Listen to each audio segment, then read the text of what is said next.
नमस्कार साथियों, मैं मनीष भारती संस्कृति आईएएस प्लेटफॉर्म पर आप सभी का स्वागत करता हूं। साथियों, जैसा कि आप जानते हैं कि देश में अभी 5 राज्यों में विधानसभा चुनाव संपन्न हुआ। इस 5 राज्य में जो सबसे अधिक चर्चा में एक राज्य आया वह है पश्चिम बंगाल। पश्चिम बंगाल इसीलिए कि पश्चिम बंगाल में पहली बार भगवा लहराया, यानी कि बीजेपी भारतीय जनता पार्टी जीतने में कामयाब रही और अपना मुख्यमंत्री पहली बार वहां बनाने में कामयाब रही। शुभेंदु अधिकारी मुख्यमंत्री बने। अब पश्चिम बंगाल में चूंकि ममता बनर्जी थी, ममता बनर्जी पर पहले आरोप लगता रहा, उनकी पार्टी टीएमसी पर आरोप लगता रहा कि ये तुष्टीकरण की राजनीति कर रही है। अब जैसे ही बंगाल में परिणाम बदलते हैं और इसके अलावा असम असम में कहा गया कि इस बार एंटी इनकम्बेंसी हो सकता है, सरकार बदल सकती है, हेमंता बिस्वा शर्मा और भाजपा हट सकते हैं यहां से, लेकिन ताबड़तोड़ बहुमत आया और वही फिर से वहां पर सत्ता में रहे। तो असम और पश्चिम बंगाल दोनों के रिजल्ट जो है बीजेपी के फेवर में गया और दोनों ही ऐसे राज्य हैं जहां पर अल्पसंख्यक समुदाय के लोग हैं। तो निश्चित तौर पर बांग्लादेश को एक मैसेज जाता है। और बांग्लादेश के पिछले कहानी या बैकग्राउंड में ध्यान रखिए कि पिछले कुछ वर्षों में बांग्लादेश में हुआ क्या है। शेख हसीना के पद छोड़ने के बाद की स्थिति की बात कर रहा हूं मैं। तो जैसे ही यहां पर गया कि भाई भारत में इलेक्शन का रिजल्ट बदला है, बांग्लादेश की कुछ पार्टियां यह कहना शुरू कर दी कि भारत में जो मुस्लिम समुदाय है उस पर अत्याचार हो रहा है और खास करके वेस्ट बंगाल को लेकर के चर्चा किया गया और कहा गया कि वेस्ट बंगाल के अलावा जो है असम में जो माइनॉरिटी हैं उन पर उत्पीड़न किया जा रहा है, उनको परेशान किया जा रहा है। ये विपक्षी पार्टियां वहां के कह रही है। और अपने सरकार, चूंकि अब वहां प्रधानमंत्री जो है तारिक रहमान है, नए हैं, यंग हैं, है ना, नई सोच के साथ आए हैं और ये कोशिश कर रहे हैं कि भारत बांग्लादेश के संबंधों को फिर से कैसे पटरी पर लाया जाए। खालिदा जिया की बेटा है ये, वही अब सत्ता संभाल रहे हैं वहां पर, वारिस उनके उत्तराधिकार, राजनीतिक उत्तराधिकार यही हुए। तो इनके सरकार के समक्ष ये बातें रखी गई कि आप भारत पर ये दबाव बढ़ाइए, आप हाई कमीशन को तलब कीजिए कि किस तरह से जो माइनॉरिटी हैं भारत में उनको प्रताड़ित किया जा रहा है। बांग्लादेश की सरकार ने इस बात को एक तरह से सुना, समझा, जांच किया और कहा कि देखिए, दरअसल ऐसा कोई प्रूफ मिला ही नहीं है, हमें इस तरह की कोई घटना नहीं हुई है कि वहां पर भारत में मुसलमानों का उत्पीड़न किया जा रहा हो या वहां की जो सरकार है किसी तरह से, अगर देखेंगे, असम और बंगाल में मुसलमानों के खिलाफ काम कर रही हो। और इसीलिए जो ये क्लेम किया गया था वहां पर विपक्षी पार्टियों के द्वारा, बांग्लादेश की सरकार ने खुद ही उस क्लेम को रिजेक्ट कर दिया। ध्यान से समझिएगा, मैं ये नहीं कह रहा हूं कि भारत सरकार ने रिजेक्ट किया है, यहां पर यह कहा गया कि बांग्लादेश खुद ही रिजेक्ट कर रहा है, खास करके जमात इस्लामी को लेकर के। और जमात इस्लामी वो संगठन है जो कि पाकिस्तान के साथ हमेशा ही कदम मिलाकर के चलता है। आज ही नहीं, 1971 में जब जाएंगे, जब बांग्लादेश के निर्माण की बात की गई थी, मुक्ति मोर्चा का संघर्ष चल रहा था, उस समय भी जमात इस्लामी अगर किसी का साथ दे रहा था तो वो पाकिस्तान का दे रहा था, बांग्लादेश बनने को लेकर के वो एक मत नहीं था भारत के साथ और इंदिरा गांधी सरकार के साथ नहीं था। वो जमात इस्लामी, जब देखेंगे मोहम्मद यूनिस की अंतरिम सरकार आती है, उसमें एक्टिव होता है। जमात इस्लामी पर प्रतिबंध लगा दिया था शेख हसीना ने, 2009 से जेल में बंद थे उसके तमाम लीडर। लेकिन जैसे ही शेख हसीना वहां से हटती है, मोहम्मद यूनिस की अंतरिम सरकार आती है, इनको ये कहा गया कि भाई साहब, जब तक चुनाव वगैरह नहीं होता है तब तक आप संभालिए और चुनाव की स्थिति को टटोलिए। लेकिन इन्होंने अपना एजेंडा बनाना शुरू किया, पाकिस्तान के साथ संबंध बढ़ाने, अमेरिका का एक तरह से जो कह सकते हैं सॉफ्ट कॉर्नर रखना, ये सारे काम किया। जमात इस्लामी पर से प्रतिबंध हटाया गया, वहां के नेताओं को जेल से बाहर किया गया और वही जमात इस्लामी चुनाव लड़ रहा है, वही जमात इस्लामी भारत विरोधी अब वहां कार्य जो है वो शुरू करने की कोशिश कर रहा है। आप देखेंगे, पहले भी प्रधानमंत्री जब वहां पे तारिक रहमान चुनाव जीतते हैं, इन्होंने ट्वीट करके उनको जो है संदेश भी दिया, तारिक रहमान को मुबारकबाद दी। हालांकि शपथ ग्रहण समारोह में इन्हें बुलाया गया था, इनवाइट किया गया था, लेकिन प्रधानमंत्री नहीं जा पाए थे। तो प्रधानमंत्री के तरफ से हमारे जो स्पीकर है लोकसभा के, ओम बिरला, वो भारत के प्रतिनिधि बनकर के बांग्लादेश में गए और इन्होंने प्रधानमंत्री का संदेश यहां पर दिया तारिक रहमान को, बीएनपी के जो लीडर है ना, उनको ये संदेश दिया कि भाई प्रधानमंत्री ये चाहते हैं, नरेंद्र मोदी, कि आप अब यहाँ के बांग्लादेश के प्रधानमंत्री हैं, तो आपको हम इनवाइट कर रहे हैं कि आप भारत यात्रा पे आइए और भारत यात्रा पे आइए। दोनों देश जो है, चूंकि एक नेचुरल अलायंस है, नेचुरल अलायंस इसलिए कह रहा हूं कि आप पड़ोसी हैं, है ना। अटल बिहारी वाजपेयी कहते थे कि आप दोस्त या दुश्मन बदल सकते हैं, लेकिन पड़ोसी का क्या करोगे, उसे कैसे बदल दोगे। तो जाहिर सी बात है, अगर आपको साथ रहना है तो आपके हित साझे हैं, तो उसको कहीं ना कहीं अगर चुनौतियां साझी आ गई है, समाधान भी साथ मिलकर के कर लीजिए। तो दोनों लीडर बैठेंगे तब तो इसीलिए प्रधानमंत्री ने आगे बढ़ते हुए तारिक रहमान जी को इनवाइट कर दिया कि आप आइए। हालांकि अभी तक यात्रा नहीं हुआ है, लेकिन ये कहीं ना कहीं क्या दिखाता है, जब हम इंटरनेशनल रिलेशन पढ़ते हैं साथियों, यूपीएससी के लिए ध्यान रखिएगा, तो ये दिखाता है सॉफ्ट पावर को बढ़ाना। ये हम कोशिश कर रहे हैं कि हमारा संबंध अगर पड़ोसी के साथ खराब है उसको कैसे दुरुस्त किया जाए, और यही बात प्रधानमंत्री ने कोशिश की। और कुल मिलाकर के बाकी जो वहां के जमात और अन्य विपक्षी पार्टियां हैं उसको इसका प्रभाव देखने को मिला भी, जोर का झटका लगा भी, चूंकि वहां पर प्रधानमंत्री और उनकी पार्टी ही कह रही है कि नहीं, आप जो लगा रहे हैं ना, भारत पर क्लेम कर रहे हैं कि मुसलमानों के हित में काम नहीं कर रहा है, मुसलमानों का उत्पीड़न कर रहा है, दरअसल वो सारी फर्जी बातें हैं, ये भारत नहीं वहां के प्रधानमंत्री कह रहे हैं। यानी कि ये जो मोदी जी का सॉफ्ट पावर है ये काम कर गया है ना, ये इनविटेशन देना जो है ये काम कर गया। तो भारत ने कुल मिलाकर के पिछले कुछ दिनों में रिश्ते को बेहतर करने की कोशिश भी की है। देखिएगा यहाँ पर शुभेंदु अधिकारी, अब चूंकि बंगाल का सीएम ये है ना, तो ये भी ध्यान रखना है। और ये हेमंत बिस्व शर्मा ये असम के चीफ मिनिस्टर फिर से एक बार बनते हैं। तो कुल मिलाकर के ये दोनों जो हैं यहां जीत करके आ रहे हैं, और इसके वजह से ये चर्चा चला था, लेकिन उस पर बांग्लादेश की सरकार ने पूर्णविराम वहां पर लगा दिया है। जरा इन बातों को यहां पर देखेंगे, जैसे कि मैंने पहले कहा कि जमात इस्लामी जो है ये कहीं और उत्पीड़न को आधिकारिक रिपोर्ट या सबूत नहीं मिला, ये कह करके बांग्लादेश की सरकार ने खारिज कर दिया। आपको ध्यान होगा जब मोहम्मद यूनिस सत्ता में आए है ना, शेख हसीना को सत्ता से बाहर किया गया, वहां पर जिस तरह से बड़े छात्र आंदोलन हुए, मोहम्मद यूनिस को अंतरिम सरकार चलाने को दिया गया, और मैंने पहले ही कहा गया कि जब तक चुनाव ना हो जाता आप स्थिति को सामान्य कीजिए। ये पाकिस्तान परस्त हो गए, पाकिस्तान के साथ हाथ मिलाने लगे। 1971 के बाद पहली बार ऐसा देखा गया कि कराची से कोई शिप जो है, जहाज जो है, वो ढाका पोर्ट पर पहुंचता, ये पहली बार हुआ था 1971 के बाद, ऐसा कभी नहीं हुआ था। अगर पाकिस्तान का कोई जहाज सामान लेके जाता भी था तो ढाका पोर्ट पे अलाउ नहीं था, बांग्लादेश ने कभी नहीं किया था। तो वो जाता कहां था, सिंगापुर, और या फिर आप कहेंगे कोलंबो पोर्ट पे, और वहां से फिर बांग्लादेश जाता था, डायरेक्ट एंट्री नहीं थी। तो कुल मिलाकर के ये जनाब पहली बार आए जिन्होंने पाकिस्तान को बांग्लादेश में डायरेक्ट एंट्री दिया, और इस बात को लेकर के बहुत सारे उस वक्त कयास लगाए भी गए कि क्या नॉर्थ ईस्ट में जो भारत का 7 सिस्टर्स है उसको डिस्टर्ब करने की कोशिश की जा रही है, क्योंकि एक जमात इस्लामी और उनके जो कट्टरपंथी सोच के लोग रहे वो लगातार वहां पर अत्याचार करते हुए नजर आए, और खास करके सरकार के अगेंस्ट जो मूवमेंट था वो मूवमेंट कब बदल करके हिंदुओं के खिलाफ हो गया ये कोई समझ ही नहीं पाया। हिंदुओं को लेकर के लगातार टारगेट किया गया, मंदिरों को टारगेट किया गया, और इन तमाम वजह से क्या हुआ कि दोनों देश के संबंध जो है वो बिगड़ते चले गए। ये बातें यहां पर देखने को मिली, और उसी की प्रतिक्रिया अब देखने को मिला है, क्योंकि जमात इस्लामी हो या बाकी वो जो गठ है वो सरकार में आ तो पाए नहीं। आंदोलन वहीं से हुआ था, वो छात्र ढाका यूनिवर्सिटी के 3 छात्र और उनके जो नए संगठन है उनके द्वारा, लेकिन उनको बहुमत मिला ही नहीं। बहुमत तो छोड़िए, जमानत जब्त हो गई। तो आंदोलन करने वालों को बांग्लादेश की जनता ने नकार दिया, और बांग्लादेश की जनता ने कहा नहीं, हमारी जो पुरानी पार्टी है उस पर हम निर्भर हैं। और अब यहां पर जो है होम मिनिस्टर का ये सारा वहां पर बयान आता है, और निश्चित तौर पर ये भारत और बांग्लादेश के रिश्ते को बेहतर करने के लिए आप कहेंगे कि एक बहुत अच्छा कदम है। गृह मंत्री सलाहुद्दीन अहमद ने मंगलवार को कहा कि आपके पास क्या सबूत या आंकड़े हैं कि मुसलमानों के खिलाफ इस तरह की यातनाएं शुरू हो गई है।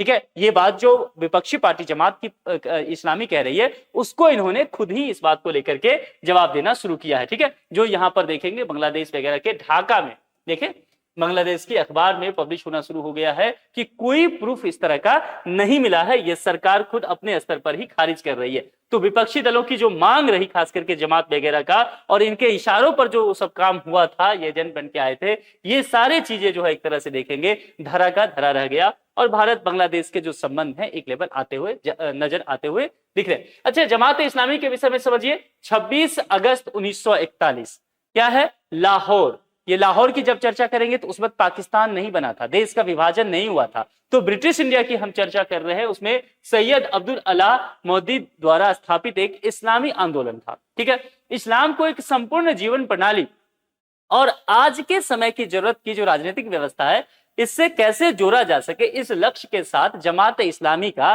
कहीं न कहीं निर्माण होता है। और जमात इस्लामी ऐसा नहीं है कि ये केवल बांग्लादेश में इन्वॉल्व है। जमात इस्लामी देखेंगे तो वो भारत में भी इन्वॉल्व, पाकिस्तान में भी, बांग्लादेश में, अलग अलग इकाइयों में बंट करके इन्वॉल्व रहा है और इसकी पूरी कोशिश यही रहती है कि किस तरह से भारत को नीचा दिखाया जाए, जो लगातार बातें कही जा रही है। ठीक है, अब यहां पर देखेंगे, अगर इस एरिया को समझने की कोशिश कीजिए तो जब हम बांग्लादेश की चर्चा यहां पर करते हैं ना, तो बांग्लादेश को मैं पहले भी कहा हूं कि इंडिया लॉक कंट्री कहा जाता है। एक होता है लैंड लॉक कंट्री, जैसे C5 कंट्री की हम चर्चा करते हैं, सेंट्रल एशिया के 5 देशों का, जिसमें हम चर्चा करते हैं भाई तुर्किस्तान हो गया, किर्गिस्तान हो गया, उज्बेकिस्तान हो गया, अन्य देश। ये एक तरह से लैंड लॉक है, जमीन से जुड़ा हुआ है, मतलब चारों तरफ से घिरा हुआ है, समुद्री सीमा साझा नहीं करता है। जैसे नेपाल ही ले लीजिए, है ना, जैसे भूटान की चर्चा करेंगे। अगर यहां पर बांग्लादेश को समझने की कोशिश करें तो बांग्लादेश का को मैंने क्या कहा कि इसको इंडिया ब्लॉक कंट्री कहा जाता है। इंडिया ब्लॉक क्यों कंट्री कहा जाता है? क्योंकि इसको देखेंगे तो लगभग पूरे 3 तरफ से तो भारत ने घेर रखा है।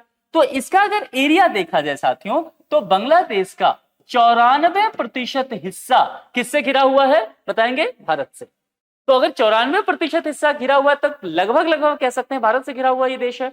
इसीलिए इसको इंडिया लॉक या इंडिया ब्लॉक, ठीक है, ध्यान रखिएगा, इंडिया लॉक या इंडिया ब्लॉक कंट्री के तौर पर कई जगह आपको देखने को मिलेगा। तो ये बातें यहां पर कही जाती है। तो जाहिर सी बात है इन दोनों देशों के बीच रिश्ता अच्छा होना चाहिए।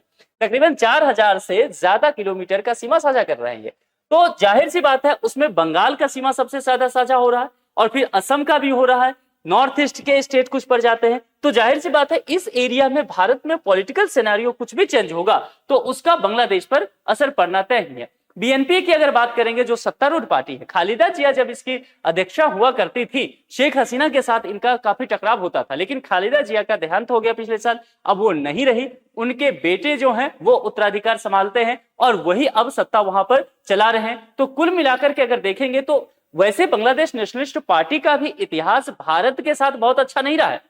जब भी वहां पर अगर चर्चा करेंगे ना, जो आवामी लीग की रही है सरकार, शेख हसीना उनकी सरकार रही है, तो भारत के साथ संबंध अच्छा रहा है। लेकिन जब जब भी वहां पर बीएनपी आई है संबंध खराब रहे हैं। लेकिन अच्छी बात क्या है कि इस बार भारत के साथ जो है वो संबंध बेहतर करने पर लगातार काम कर रहे हैं। अब यहां पर आप ये भी आप देखे होंगे कि अभी जैसे कि बीएसएफ को लेकर के काफी चर्चा रहा और बॉर्डर सिक्योरिटी फोर्स, भारत की सीमा सुरक्षा बल, जो जिस पर जिम्मेदारी है कि भारत की सीमा को आप सुरक्षित कीजिए। और बीएसएफ ये कहती रही कि चूंकि बांग्लादेश बॉर्डर पर क्या है, बहुत एरिया में फेंसिंग नहीं है, पश्चिम बंगाल की बात कर रहा हूं, फेंसिंग नहीं है, यानी कि बाड़े नहीं लगे हुए तो घुसपैठ होता है, तस्करी होता है, ड्रग्स के सप्लाई होते हैं, खास करके गौ तस्करी होते हैं, अपराध बढ़ता है। तो लगातार बीएसएफ ये कह रही थी बंगाल की गवर्नमेंट से, जब ममता बनर्जी मुख्यमंत्री थी, कि हमें कुछ जमीन यहां पर दीजिए, आप जमीन देंगे तभी तो फेंसिंग किया जाएगा, राज्य सरकार को प्लॉट तो देना पड़ेगा। तो टीएमसी ये काम नहीं कर रही थी। अभी क्या हुआ, शुभेंदु अधिकारी जैसे ही मुख्यमंत्री बनते हैं, पहली कैबिनेट मीटिंग में उन्होंने ये किया कि बीएसएफ को हम जमीन क्या करेंगे, देंगे, प्रोवाइड करवाएंगे, ताकि फेंसिंग कराया जा सके और बांग्लादेश से जो घुसपैठ हो रहा है उस घुसपैठ को रोका जा सके। मजे की बात है, शुभेंदु अधिकारी ने यह भी तय किया कि इस एरिया में फेंसिंग कराने के लिए कितना दिन में हम जमीन दे देंगे, यानी कि टाइमलाइन बता दिया, अनंत काल नहीं। और वो बात कहा गया बीएसएफ को कि हम केवल और केवल 45 दिन में आपको जमीन दे देंगे। इसके अलावा बीएसएफ को यह कहा गया कि आपको चूंकि कंट्रोल रूम बनाना पड़ेगा, अपनी प्रशासनिक क्षमता को दुरुस्त करने के लिए ऑफिस बनाना पड़ेगा। अगर इन सब चीजों के लिए अतिरिक्त भूमि की आवश्यकता है तो आपको हिचकना नहीं है, आप बंगाल गवर्नमेंट जो नई सरकार है उससे कांटेक्ट कीजिए, आपको अतिरिक्त जमीन भी दिया जाएगा। तो देखिए ये कितनी बेहतर बात हुई कि हम अगर फेंसिंग कर देते हैं तो दोनों तरफ से घुसपैठ रुक जाएगा। ये एक बड़ी समस्या तो रहा है, घुसपैठ ही इस एरिया में दोनों देशों के रिश्ते को खराब करता रहा है। यूपीएससी में एक बार पिछले 4-5 साल का प्रश्न पत्र आप देखिएगा मेंस में, तो एसए में एक प्रश्न आया हुआ है कि मजबूत बाड़े बेहतर पड़ोसी का निर्माण करते हैं या अच्छे पड़ोसी का निर्माण करते हैं। यानी कि अगर बाउंड्री तय है, आप भी घर बनाते हैं तो अपना बाउंड्री घेर लेते हैं ना कि भाई ये मेरा एरिया हो गया, है ना, पार्किंग में इधर मत लगाना। तो कुल मिलाकर के यही है कि यहां पर अगर फेंसिंग हो जाता है, मजबूत बाड़े आ जाते हैं, तो दोनों के बीच जो घुसपैठ का टेंशन है वो खत्म हो जाएगा, तो दोनों के संबंध बेहतर हो जाएंगे। यही प्रश्न यूपीएससी ने मेंस में एसए के लिए डाला था। ठीक है, आप देखेंगे वहां जाकर के आप अगर एसए लिखना चाहें तो 1200-1500 वर्ड में इस पे बहुत अच्छे से विस्तार से लिख सकते हैं। तो कुल मिलाकर के यहां पर यह कहा गया है कि यह काम किया जाएगा। लेकिन बांग्लादेश की सरकार से पूछा गया, उन्होंने कहा कि यह भारत सरकार अभी निर्णय ली है, अगर तो बांग्लादेश को अभी तक इसकी जानकारी नहीं दिया गया है। उन्होंने ये बात भी कहा कि अगर वहां पर अपनी सीमा के भीतर वो बैरिकेडिंग वगैरह करते हैं या फेंसिंग लगाते हैं और नो मैंस लैंड मतलब वो जमीन किसी का नहीं होगा, ठीक है, वो उसका निर्माण करते हैं, तो भला उससे बांग्लादेश को क्या ही प्रॉब्लम होगा। ये बांग्लादेश ने सकारात्मक बयान दिया, ये अच्छी बात है, ये करना चाहिए। तो कुल मिलाकर के यहाँ पर यह कहा गया है कि राजनीतिक चैनलों का इस्तेमाल किया जाएगा। संभव है आने वाले समय में भारत सरकार जल्द ही ये निर्णय जो है आप जो मुख्यमंत्री के द्वारा शुभेंदु अधिकारी जी के द्वारा लिया गया है, ये बांग्लादेश सरकार को देते हुए नजर आएंगे कि प्लॉट हम यहाँ पर जो है बीएसएफ को दान में दे रहे हैं। अब एक प्रश्न है, महत्वपूर्ण प्रश्न है। प्रश्न क्या है कि आखिर बांग्लादेश अचानक भारत के साथ दोस्ती क्यों कर रहा है? पिछले इतने वर्षों से, कुछ वर्षों से, जब से खास करके ये भाई साहब थे मोहम्मद यूनिस, इतना टेंशन बढ़ा दिया था, यहां तक कि चीन को इन्वॉल्व कर लिया है ना, चाइना को जाकर के पहुंच गया और यहां तक कहा कि भैया ये जो चिकन नेक वाला हिस्सा इधर आ जाओ। याद है ना ये सब चीजें, है ना। कुछ लीडर वहां पर तो बिहार, बंगाल, उड़ीसा, उत्तर प्रदेश के कुछ हिस्से को अपना मैप में दिखाने लग गए, है ना। ग्रेटर बांग्लादेश तक की बात की गई, यानी कि 7 सिस्टर्स को भारत से अलग कर देने की बात की गई। ये सारी कहानी याद है ना। तो ये सारी कहानी बांग्लादेश ने पिछले 1-2 साल में किया है। अचानक से हृदय परिवर्तन कैसे हो गया? चाइना तक को इन्वॉल्व करने की कोशिश जनाब ने किया, है ना, भारत को टारगेट करते हुए। तो फिर ये हृदय परिवर्तन बांग्लादेश का हुआ क्या? एक तो इस जनाब की विदाई तय हो गई, है ना। ये जो चाहते थे कि इनके पसंदीदा पार्टी चुनाव जीते, वो नहीं हो पाया, ठीक है। बीएनपी चुनाव आई जीत करके, उसमें भी खालिदा जिया नहीं, बल्कि आप कह सकते हैं उनके बेटे आए तारिक रहमान जीत के, जो नई सोच के साथ आए थे। और जो फिर पाकिस्तान के साथ ये हाथ बढ़ाते चल जा रहे थे ना लगातार पाकिस्तान के साथ, पाकिस्तान खुद कंगाल है, खुद ही स्थिति खराब है, इनकी मदद क्या करेगा। और खास करके अभी जो क्राइसिस मचा हुआ है वेस्ट एशिया में, ये जो ईरान और अमेरिका संघर्ष की वजह से पाकिस्तान की माली हालात बेहद खराब हो चुका है। उस स्थिति में वो बांग्लादेश की क्या मदद करेगा? उस स्थिति में अगर आपको कोई मदद कर सकता है वो भारत ही है। और अमेरिका को लेकर के खासकर कहा गया कि जो बाइडेन के बेर करीबी, उस वक्त जो बाइडेन चूंकि प्रेसिडेंट थे, है ना, इन्हें भी करीबी बताया गया, नोबेल प्राइज भी मिला हुआ है इनको, ठीक है। तो जो स्थिति इनको कहा गया कि भाई बहुत करीबी हैं, आज अमेरिका ट्रंप है और ट्रंप खुद ही उलझे हुए हैं। ट्रंप को खुद ही समझ नहीं आ रहा कि ईरान युद्ध से निकले कैसे सम्मान के साथ। तो ना को जहां जहां दोस्ती इन्होंने किया वो सब पल्ला झाड़ रहा है। 50 वर्षों की जो दोस्ती है ना अमेरिका के साथ, वो बांग्लादेश के किसी काम नहीं आ रहा है, क्योंकि एनर्जी क्राइसिस इतना ज्यादा बढ़ गया है। स्टेट ऑफ हॉर्मुज ब्लॉक है, 20% वहां से दुनिया का तेल का कारोबार होता है स्टेट ऑफ हॉर्मुज से, और वो ब्लॉक है। भारत को भी उसकी परेशानी उठानी पड़ रही है, पाकिस्तान को भी, चीन को भी। जब इतने बड़े देश जिनके पास क्षमताएं हैं उनकी परेशानी बढ़ रही है, भारत चीन जैसे देशों की, तो बांग्लादेश की क्या विसाख है? तो बांग्लादेश की स्थिति तो खराब होना ही था। और वो बांग्लादेश अब पाकिस्तान से मदद मांगेगा, जो बत्ती बुझा करके खुद बैठा हुआ है, क्राइसिस में जी रहा है, ब्लैकआउट की सिचुएशन हो रखा है। चाइना से मदद करे, चाइना खुद परेशान है। अमेरिका से मदद मांगे, अमेरिका ट्रंप सम्मान बचाने में लगे हुए हैं, उनको समझ नहीं आ रहा है कि निकले कैसे इस एरिया से, गलत फंस गए इस युद्ध में। तो कुल मिलाकर के समस्याएं बेहद खराब हो गई बांग्लादेश की। तो बांग्लादेश जो है वो देख रहा है कि भारत ही एकमात्र देश है जो उसकी मदद कर सकता है। और जब आप 94% एक देश से घिरे हुए हो तो उससे दुश्मनी करके कैसे रह सकते हैं?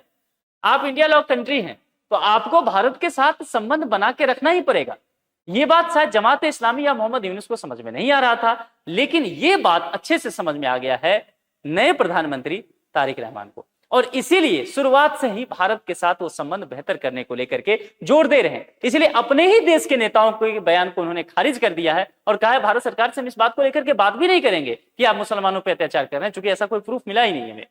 अब फिलहाल स्थिति देखिए, वहां पर जो स्थिति बना हुआ है, गैस लाइन लगी हुई है जिस तरह से बांग्लादेश में ना, वो स्थिति यहां पर है कि 95% फ्यूल तो बाहर से ले रहे हैं, बांग्लादेश की स्थिति है, और लंबे लंबे लाइन लगे हुए हैं। तो स्थिति अब ये है कि पूरी क्राइसिस से जूझने वाली है बांग्लादेश।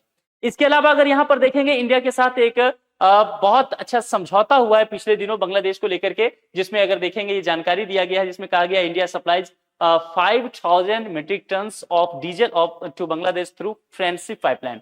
ये फिलहाल 5,000 metric tons दिया गया है, ये फिलहाल सप्लाई कर दिया गया है, लेकिन ये समझौता इससे बड़ा है। जरा यहां पर आते हैं, एएनआई ने ये रिपोर्ट प्रकाशित किया था जिसके अंतर्गत कहा गया था कि दोनों देशों के बीच एक एग्रीमेंट हुआ था, और इस एग्रीमेंट के तहत ये बातें की गई कि 1,80,000 टन डीजल जो है वो बांग्लादेश को भारत पर ईयर सप्लाई करेगा। कैसे सप्लाई करेगा? पाइपलाइन के थ्रू सप्लाई कर देगा। क्योंकि दोनों पड़ोसी हैं, पाइपलाइन के साथ हो सकता है, जिसके अंतर्गत यहां पर कहा गया कि इसी समझौता के अंतर्गत 1,80,000 टन जो डीजल सप्लाई करेगा, उसमें 5,000 मीट्रिक टन जो डीजल है वो सप्लाई कर दिया जा चुका है। कैसे? फ्रेंडशिप पाइपलाइन के जरिए। ये क्लियर हो गया। इसके अलावा यहां पर कहा गया कि समय के साथ आगे भी ये सप्लाई जारी रहेगा, और यही सारी चीजें बताई गई है कि according to the agreement at least 90,000 ton of diesel should be imported to Bangladesh within 6 months. 6 महीना के अंतर्गत जो है 90,000 टन डीजल जो है वो बांग्लादेश को भेज दिया जाएगा। फिलहाल 5,000 मीट्रिक टन हो गया है। ये सारी जानकारी दी गई, देखिए मार्च 2026 को लेकर के चर्चा किया गया है। अभी से 2 महीना पहले तक की बात है। यानी कि इतने रिश्ते, और ये कौन कह रहे हैं? Chairman of Bangladesh petroleum corporation BPC Mohammad Rezanul Rahman ये कह रहे हैं एनआई के साथ बातचीत में, इन्होंने कहा है। तो बांग्लादेश सरकार बनते ही ये कोशिश कर रही है, उसको समझ में आ गया है कि भाई भारत से वैर करके नहीं बढ़ा जा सकता है आगे, हम पूरी तरह से क्राइसिस में चले जाएंगे। एक उदाहरण देता हूं, जो बांग्लादेश का आप देखते होंगे टेक्सटाइल इंडस्ट्री बहुत अच्छा कर रहा है, लेकिन कभी आपने सोचा कि बांग्लादेश का अगर टेक्सटाइल इंडस्ट्री अच्छा कर रहा है, अच्छा इतना कर रहा है कि भारत के साथ कंपटीशन में वो खड़ा है, वैश्विक स्तर पर कह सकते हैं। ट्रंप ने जिस तरह से भारत पर वो जो 25% टैरिफ और प्लस रशिया से ऑयल परचेज को लेकर के एक्स्ट्रा 25% टैरिफ लगाया, जो 50% टैरिफ लगा था, वो कहा गया कि उसको कहीं ना कहीं अल्टरनेटिव रूप बांग्लादेश से दिया जाएगा। बांग्लादेश कितनी पावर है इस मामले में, ये तो मानना पड़ेगा। लेकिन जरा सोचिए कि रॉ मटेरियल बांग्लादेश को कहां से मिल रहा है। बांग्लादेश के इकोनॉमी में अगर टेक्सटाइल इंडस्ट्री की आप योगदान की बात करेंगे, बांग्लादेश की इकोनॉमी में कह रहा हूं, तो 11% योगदान है किसी एक इंडस्ट्री का, किसी एक देश के इकोनॉमी में 2.5 से ज्यादा योगदान हो जाए। लास्ट ईयर का आंकड़ा मैं आपको कह रहा हूं, हो सकता है अभी घटा या बढ़ा होगा। तो समझिए अप्रोक्स, आप समझिए 11% का अगर योगदान है तो इससे कितने लोगों को रोजगार मिलता होगा। और जब टेक्सटाइल इंडस्ट्री की बात करते हैं तो एमएसएमई सेक्टर की जरा सोचिए, लाखों लोग रोजगार पाते हैं बांग्लादेश में इससे। इसलिए जब वो टेंशन उस वक्त हिंदुओं पर उत्पीड़न चल भी रहा था, तब भी वहां के जो कारीगर थे, काम करने वाले लोग टेक्सटाइल इंडस्ट्री में, वो सरकार से आह्वान कर रहे थे कि भारत के साथ संबंध खराब मत कीजिए। क्यों मत कीजिए? क्योंकि आपके 11% जो ये अर्थव्यवस्था को मजबूती टेक्सटाइल इंडस्ट्री देता है, साथियों इसका रॉ मटेरियल कहां से आता है? ये इंडिया से सप्लाई होता है। जब भारत से रॉ मटेरियल जाता है, आप जो चावल खा रहे हैं वो भारत से जा रहा है, जो डीजल आप ले रहे हैं वो भारत से आपको मिल रहा है, और भारत से वैर करके रह लेंगे आप। 94% एरिया आपका भारत से घिरा हुआ है और भारत से दुश्मनी करके रह सकते हैं। ये बात अब तारिक रहमान को, हालांकि जब सत्ता में आए उनको समझ में आ गया। तो सरकार अलग तरह से सोच रही है, विपक्षी पार्टी वहां अलग तरह से सोच रही है, खास करके जमाते इस्लामी को लेकर के। इस प्रोजेक्ट की अब चर्चा करता हूं, ये बहुत महत्वपूर्ण है, इसको नोट करके रखिए। ये प्रोजेक्ट इतना बेहतर है कि ये बांग्लादेश के इतिहास को बदलेगा, बांग्लादेश के भविष्य को सुधार देगा। किसमें? एनर्जी के सेक्टर में। और ये भारत के बिना हो ही नहीं सकता है। क्यों? क्योंकि 3 देश का यहां पर समझौता है। लगा रहा है ये प्लांट रशिया, देखिए, India to aid Rooppur nuclear plant operations after fuel loading. देखिए, ये जो प्लांट लग रहा है, ये बांग्लादेश में एक न्यूक्लियर प्लांट लग रहा है, जिसमें रशिया मदद कर रहा है इसकी, बांग्लादेश की। भारत भी उसमें इन्वॉल्व है। भारत इन्वॉल्व है कि यहां पर जो प्लांट लगेगा, ये वाला ये एरिया है, ढाका से आपको दूर दिखेगा, देखिए रूपुर में, यहां पर ये न्यूक्लियर प्लांट लग रहा है। तो यहां देखिए, ये बॉर्डर के पास थोड़ी दूर पर है ना, इधर इंडिया हो गया। तो भारत इसको इस एरिया में मदद कर रहा है। और मदद इंडिया क्या कर रहा है कि आपको जितना, यहां पर आपको जितना सप्लाई चाहिए, जो एम्प्लॉय होंगे उनकी ट्रेनिंग वगैरह देने की बात, ये सब इंडिया प्रोवाइड करवाएगा। और ये आने वाले समय में ये जो न्यूक्लियर पावर है बांग्लादेश का, ये सफलतापूर्वक पूरा होता है तो बांग्लादेश को एनर्जी क्राइसिस से ये निश्चित तौर पर बचाता हुआ नजर आएगा। ये बातें यहां पर कही गई है। और फिलहाल जिस तरह से टेंशन बना हुआ है, भारत जैसे मजबूत देश जिसकी अर्थव्यवस्था लगातार देखेंगे स्थिरता बनाई हुई रखी हुई है, वो हिल चुका है। प्रधानमंत्री देश के कह रहे हैं कि भैया क्राइसिस का सिचुएशन हो सकता है, कोविड लाइक मोरल लॉकडाउन के लिए तैयार रहिए, है ना। आप चीजों का कम इस्तेमाल कीजिए, डीजल पेट्रोल का कम इस्तेमाल कीजिए। आज आरबीआई गवर्नर ने कह दिया है कि अगर ये क्राइसिस लंबा रहा तो डीजल पेट्रोल के प्राइस बढ़ेगा, देश में ताबड़तोड़ महंगाई हो सकती है। ये भारत कह रहा है, जिसकी आप फॉरेक्स आज भी बहुत मजबूत स्थिति में है। बांग्लादेश की क्या विसात है, जिसका खजाना खाली है और वो पूरी तरह से भारत पर निर्भर है। तो अगर आप भारत के साथ संबंध नहीं रखते हैं, ये क्राइसिस लंबा चलने वाला है। मानसून आने वाला है, 1 महीना बचा है मानसून का, लगभग 14-15 जून के आसपास आ जाएगा मानसून, और ये मानसून थोड़े ही समय बाद बांग्लादेश में पहुंचेगा। वहां भी एग्रीकल्चर का इकोनॉमी पूरी तरह से है। फर्टिलाइजर आपको चाहिए, इंडिया से फर्टिलाइजर मिलेगा नहीं, और मिलेगा भी कैसे, क्योंकि भारत 40% से अधिक फर्टिलाइजर के लिए खुद वेस्ट एशिया पर निर्भर है, और वेस्ट एशिया की स्थिति खराब है। इसलिए प्राइम मिनिस्टर कहे, अभी आपने देखा होगा 2 दिन कहा उन्होंने कि आप एग्रीकल्चर में फर्टिलाइजर का इस्तेमाल मत कीजिए, जैविक खेती कीजिए। यहां से बहुत सारे फर्टिलाइजर जाता था कहां पर, बांग्लादेश में। अब भारत के पास खुद ही फर्टिलाइजर नहीं है। इतना बड़ा देश है, 146 करोड़ की आबादी है, खरीफ की फसल आने वाली है, मानसून दस्तक दे रहा है, फर्टिलाइजर उपलब्ध अगर नहीं होगा तो फिर देश की खेती खराब हो जाएगी, उत्पादकता गिरेगा, एग्रीकल्चर सेक्टर खराब, तो समझ सकते हैं खाद्यान्न संकट देश में उत्पन्न हो जाएगा। तो भारत बांग्लादेश को कैसे मदद करेगा? एक ही बात हो सकता है कि या तो संबंध, दोस्ती यारी आप इतनी अच्छी करके रखिए कि एक दोस्त कितने भी क्राइसिस में उसको खुद खाने के पैसे नहीं हो तब भी दे दे भैया तू भी एक रोटी खा ले। तो बांग्लादेश इस बात को समझ रहा है कि इस क्राइसिस में अगर कोई बचा सकता है तो वह कौन है? भारत ही है। वह कौन नहीं बचा सकता है? वो पाकिस्तान या अमेरिका आपकी मदद नहीं कर सकता है, खुद पिछड़ा हुआ है। ये बातें की जा रही है। पिछले दिनों जिस तरह से देखा गया, पिछले साल राजनीतिक संबंध बहुत खराब रहे। दिनेश त्रिवेदी बहुत ही अनुभवी है, इन्हें इंडिया नेक्स्ट हाई कमिश्नर के रूप में ढाका में अपॉइंट किया गया है बांग्लादेश में, और काफी अच्छा इनको संबंध रहा है, खास करके पड़ोसी देशों के साथ कैसे संबंध बनाए जाए। गुजराल सिद्धांत की जब हम बात करते हैं, गुजराल सिद्धांत था ना, जिसके गुजराल हमारे विदेश मंत्री रहे, बाद में प्रधानमंत्री भी रहे, तो उन्होंने जो गुजराल सिद्धांत दिया उसके अंतर्गत ये कहा गया भाई कुछ भी हो जाए आप पड़ोसी देशों को थोड़ा वरीयता दीजिए। आप साउथ एशिया में बड़े भाई की भूमिका में हैं, इंडिया की बात कर रहा हूं, तो जाहिर सी बात है अपने पड़ोसी देशों को थोड़ा छूट दीजिए। यही बात तो गुजराल सिद्धांत कहता है। तो भारत ने कभी बांग्लादेश ने इतना टेंशन किया, भारत ने कभी नहीं कहा कि मैं तुम्हें ये दिखा दूंगा, वो झुका दूंगा, बर्बाद कर दूंगा, कभी नहीं इंडिया ने कहा। गलत बयानबाजी नहीं हुई, यहां से संबंध खराब हुए उसको एक्सेप्ट किया, लेकिन गुजराल डॉक्ट्रिन को फॉलो भी किया भारत ने, और उसको फॉलो करते हुए भारत बड़े भाई की भूमिका में रहा। इसलिए मार्च के महीने में 5000 मीट्रिक टन डीजल भेज दिया फ्रेंडशिप पाइपलाइन के जरिए, समझौता किया कि ठीक है भाई तुम्हें हम 1,80,000 मीट्रिक टन देंगे, पर साल देंगे डीजल। अब सोचिए ये सब क्यों हुआ? गुजराल सिद्धांत की वजह से। और इनको इन सब चीजों की बहुत अच्छी समझ मानी जाती है, इसीलिए ये हाई कमिश्नर के रूप में वहां पर अपॉइंट किए गए हैं, और उम्मीद की जाती है कि इस संबंध को और बेहतर करके चलेंगे। फिलहाल यहाँ पर देखेंगे जो यहाँ पर 2-3 चीजों को लेकर के बात की गई है, जैसे कि रिजल्ट को मैंने चर्चा किया, ये रहा प्यारा सा नन्हा मुन्ना बांग्लादेश, ठीक है। और जरा देखिए बांग्लादेश गिर गया है ना, चारों तरफ बीजेपी की सरकार है इधर, तो बांग्लादेश जो है वह यहां पर ये गिर चुका है, देख रहे हैं ये बॉर्डर पूरे।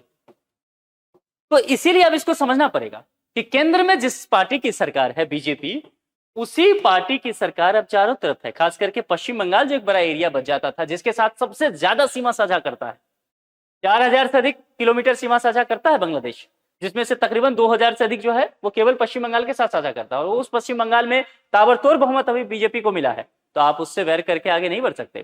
तो ये समस्या यहाँ पर है, और बांग्लादेश इसको समझ भी रहा है। फिर टेंशन होने का मैंने पहले ही कहा कि 4096 किलोमीटर है, तो जाहिर सी बात है सीमा साझा ज्यादा लंबा होता है, तो जैसे आप सीमा साझा करेंगे ना, खेत में मेर जो आप साझा करते हैं अपने पड़ोसियों के साथ गांव घर में ना, तब भी विवाद हो जाता है, तो सीमा साझा करेंगे तो विवाद होगा। इसके अलावा जो है बहुत सारे अलग अलग इश्यूज हैं रिवर्स को लेकर। अच्छा, चूंकि मैंने कहा फेंसिंग नहीं है, फेंसिंग नहीं, इसकी बजाय कि नदी है, रिवर है, नदी है, उसके बाद अलावा कहेंगे कि दलदली भूमि है, जंगल हो जाता है, घनी बस्ती है, कैसे फेंसिंग किया जाए, कैसे जमीन का देखेंगे, संकीर्ण है। अब देखिए जरा यहाँ पर मैप ही से दिखाता हूँ, यहाँ पर देखिए, इसको जूम और करेंगे ना तब आप फेंसिंग करेंगे, लकीर ऐसे चाहिए ना सीधा। अब देखिए यहाँ पर ये ऐसे ऐसे कर, फिर ये ऐसे कोने में, फिर ऐसे, फिर ऐसे, फिर ऐसे। अब देखिए फेंसिंग करना कितना मुश्किल होगा इस एरिया में, और इसी बीच में नदी वगैरह भी है, दलदल भूमि है, जंगल भी है, घनी बस्ती है, तो कैसे होगा? ये एक टेंशन है। इरेगुलर बॉर्डर लाइंस यहाँ पर है, और हाई क्रॉस बॉर्डर मूवमेंट भी रहता है। तो कुल मिलाकर के कुछ ऐसे सिस्टम्स हैं जो दोनों देशों के बीच चैलेंजेस बना हुआ है। लेकिन पिछले कुछ दिनों में बांग्लादेश ने जो भारत को लेकर के बयानबाजी बांग्लादेश के अंदर चल रहा था, उसको शांत किया है। अपने ही विपक्षी पार्टियों को कहा है कि भाई हमें कोई प्रूफ एविडेंस नहीं मिला है आप जो बात कर रहे हैं, इसीलिए हम बेवजह भारत पर कोई आरोप नहीं लगाएंगे, ये बात कही गई है। जबकि जब उस वक्त आंदोलन चल रहा था, हिंदुओं पर अत्याचार किए जा रहे थे, तो भारत सरकार बांग्लादेश के हाई कमिश्नर को बिठा बिठा के समझा रही थी कि हिंदुओं पर अत्याचार कर रहे हैं आप। एस जयशंकर विदेश मंत्री तक ने कहा था पार्लियामेंट में, तो सोच सकते हैं। लेकिन इसके बावजूद भी वो कह रहे हैं कि नहीं, इस तरह के बिना प्रूफ के कोई आरोप भारत पे नहीं लगाया जा सकता है। और निश्चित तौर पर वो समझ रहे हैं कि इसके पीछे कहीं न कहीं दोनों देशों का संबंध खराब होगा। और कहाँ कुछ हुआ है? क्या बंगाल का रिजल्ट आया है या असम का रिजल्ट आया है, क्या मुसलमानों या बाकी जो माइनॉरिटी ग्रुप हैं उनके साथ कोई उत्पीड़न हो रहा है? जाहिर सी बात है, ऐसी कोई रिपोर्ट नहीं है। तो बेवजह जमात-ए-इस्लामी और बाकी जो संगठन हैं, उनको यहाँ पर शांत रहने के लिए बांग्लादेश की तारिक-ए-रहमान की सरकार ने कहा है। तो इस विषय पर आप लोग क्या सोचते हैं? आपको क्या लगता है कि भारत बांग्लादेश का संबंध कितना बेहतर रहना चाहिए? और जो जमात-ए-इस्लामी जैसी संगठन है, जो भारत विरोधी संगठन है, उसको कैसे निपटना चाहिए? भारत और बांग्लादेश दोनों की सरकार को अपने विचार कमेंट बॉक्स में तर्क के साथ लिख करके जरूर दीजिए। आज के लिए इतना ही। जुड़े रहने के लिए बहुत बहुत शुक्रिया। संस्कृति आईएएस चैनल को सब्सक्राइब नहीं किया है तो सब्सक्राइब जरूर कर लें। Thank you so much.